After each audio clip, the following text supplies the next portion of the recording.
Ravi Shankar, a brief biography.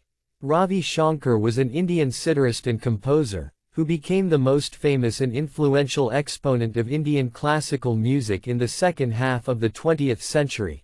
Over the course of his long and illustrious career, Shankar helped to increase the popularity of Indian classical music in the West and influenced several musicians across the world. Ravi Shankar, born Robindro Shankar Chowdhury, was born on 7 April 1920 in the city of Benares, now Varanasi, into a Bengali Brahmin family. Shankar was the youngest of 7 brothers. His father, Shyam Shankar Chowdhury, was a Middle Temple barrister and scholar from East Bengal, now Bangladesh, who served as Dewan of Jalore in Rajasthan.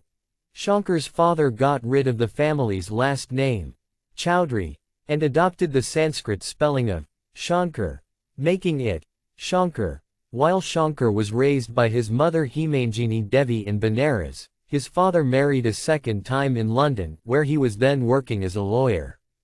Shankar's father did not meet him until he was 8 years old. In 1927, Shankar, aged 7, began attending the Bengalitola High School in Benares for a brief period. In 1930, Ravi Shankar, aged 10, went to Paris with the dance group of his brother Uday Shankar, who would go on to become a famous choreographer and dancer known for creating a fusion style of dance by adapting European theatrical techniques to Indian classical dance. 3 years later, Shankar became a member of the group and began touring with them across Europe and the US. While touring, Shankar learned to dance and play various Indian instruments, learned French, became well acquainted with Western customs, and discovered Western cinema, jazz, and classical music. This period of the young Shankar's life gave him a wide set of experiences in different cultures across Europe and America. In 1934, at a music conference in Calcutta, Ravi Shankar heard Aladdin Khan, who was the lead musician at the court of the princely state of Maihar in Madhya Pradesh, play and was so impressed that he requested Khan to train him while on tour. After Khan became the group's soloist for a European tour, Khan later invited Shankar to train under him to become a serious musician, under the condition that he abandon his dancing career and come to Maihar to learn music. Shankar began thinking of the offer made by Khan. It was the late 1930s and the Western world was on the brink of the Second World War. The political tension and conflict prevailing in the West made touring difficult for the group. To make matters worse, by the time Shankar returned from the European tour, his parents had died. Taking all these factors into consideration, Shankar gave up his dancing career in 1938 and went to Maihar to study Indian classical music under Khan. While living with Khan's family in a Gurukul system, under Khan's tutelage, Ravi Shankar practiced and learned the sitar and surbahar, also known as bass sitar. He was taught the techniques of the instruments such as rubab, sursingar, and mudra veena, and was also taught ragas and various musical styles such as damar, drupad, khyal. Khan was a serious and rigorous teacher. Living with Khan's family, Shankar learned music along with Khan's children and became very close to them. In 1939, barely a year since he started training under Khan, Shankar began playing the sitar in public performances, the first one being a duet with Khan's son Ali Akbar Khan, who played the sarod. In 1941, Shankar married Khan's daughter Roshanara Khan, later named Annapurna Devi by former Maharaja Brinath Singh of the former Maihar estate. Annapurna would go on to become a well-known bass sitar player while performing with Shankar in Bombay and Delhi. By 1944, Shankar's training under Khan had been completed and he was now prepared to follow a career as a serious musician. After completing his training under Khan, Ravi Shankar moved to Bombay to join the Indian People's Theatre Association, where he would go on to compose music for ballets from 1945 to 1946. He then began to record music for HMV India. From February 1949 until January 1956, he worked as a music director for All India Radio Air in New Delhi, where he formed the Indian National Orchestra for which he composed music. In these compositions, he combined and experimented with classical Indian and Western instrumentation.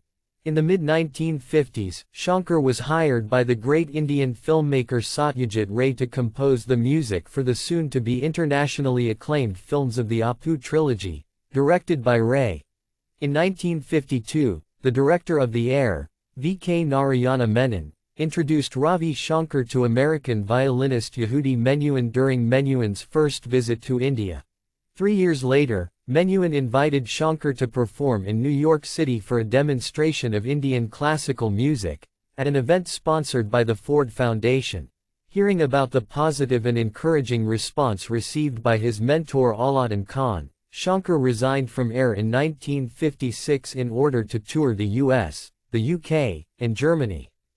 During this tour, Shankar performed in front of small audiences while educating them about Indian music and incorporating ragas from South Indian Carnatic music. The same year, he recorded his first LP album titled Three Ragas in London. In 1958, Shankar was invited to perform at the 10th anniversary celebrations of the United Nations and the UNESCO Music Festival in Paris. The success of his early international tours led him to tour more extensively in the US, Australia, and Europe. He also began receiving offers to compose music for non-Indian films. Shankar's tours across Europe and the US brought him in touch with several Western musicians who were enamored by Shankar's brand of Indian classical music. During his first tour of the US, Ravi Shankar met jazz record producer Richard Bach, who was the founder of World Pacific Records.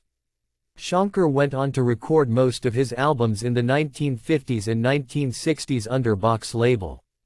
While recording in the same studio as Shankar, the American rock band The Byrds heard Shankar's music, inspiring them to incorporate some of its elements into their own music. Through David Crosby and Roger McGuinn of The Byrds, George Harrison was introduced to Shankar's music and he fell in love with it. Shankar and his music deeply influenced Harrison, who would go on to popularize Shankar and the use of Indian classical instruments in Western music through the 1960s. Through Shankar, Harrison also became interested in Indian culture and philosophy. Inspired, Harrison went to India to take sitar lessons from Shankar. Under Shankar's tutelage, Harrison learned to play the sitar and even used it to record the famous Beatles song Norwegian Wood. Slowly, Indian classical music and instruments became more popular with groups like the Animals and the Rolling Stones, and with musicians such as Nick Gravenitis, Michael Bloomfield, etc. By the mid-1960s, Shankar had become the most famous Indian musician in the world. Harrison and Shankar would go on to collaborate with each other on several albums and tours, such as the Concert for Bangladesh in 1971 and the North American tour with George Harrison in 1974. In 1967, Ravi Shankar performed at the Monterey Pop Festival, where his performance was very well received by the audience. The live album of the performance reached number 43 on the Billboard's Pop LPs chart in the US, which is the highest spot he would reach on the chart. At the festival, Shankar witnessed the iconic performance of Jimi Hendrix but was disturbed and horrified by the visual of Hendrix setting fire to his guitar on stage. He would later explain that Hendrix's antics that night were too much for him, as in his culture they had much respect for musical instruments as they considered them to be part of God. In 1968, Shankar won his first Grammy Award for Best Chamber Music Performance for his album with Yehudi Menuhin, West Meets East. The same year, he also published his autobiography titled My Music, My Life. The following year, Shankar performed at the Woodstock Festival but disliked the venue mainly due to the widespread drug culture and hippie movement. His live album from the Concert for Bangladesh became one of the best-selling albums to feature Indian classical music, earning Shankar his second Grammy Award. Ravi Shankar continued to tour extensively across the world and record through the 1980s, 1990s, and 2000s. His music score for the 1982 film Gandhi earned him an Academy Award nomination for Best Original Music Score. From May 1986 to May 1992, he served as a member of the Rajya Sabha, the upper house of the Parliament of India, after he was nominated by Indian Prime Minister Rajiv Gandhi. In 1990, he collaborated with American composer Philip Glass on their album Passages. In 1997, his second autobiography titled Raga Mala was published. He continued to perform between 25 to 40 concerts every year during the late 1990s. In 2001, he won a third Grammy Award for Best World Music Album for his live album Full Circle, Carnegie Hall 2000. And in 2002, he performed at the Royal Albert Hall in London for the Concert for George. A year after Harrison's death, Shankar undertook his last European tour in 2011, performing dates in the UK on the 9th of December 2012. Ravi Shankar was admitted to a hospital in San Diego, California, after he began complaining of breathing difficulties. 2 days later, on the 11th of December, Shankar, aged 92, died after undergoing a heart valve replacement surgery. The following month, on the 5th and 6th of January, the Swara Samrat festival held in Kolkata was dedicated to Shankar and Ali Akbar Khan, the son of Shankar's mentor Aladdin Khan. Ravi Shankar is widely regarded as one of the greatest sitar players of all time and one of the most well-known Indian musicians in the world. Shankar single-handedly helped to popularize Indian classical music across the world by influencing Western musicians and music. His work, artistry, and popularity have remained unparalleled since his death. He is credited to have developed a new and distinct playing style that was unique from that of his peers and contemporaries. Being deeply influenced by the Carnatic music of South India, he blended it into his style to form his own unique style. Shankar was a true pioneer of his craft who became famous for his novel and unconventional rhythmic cycles.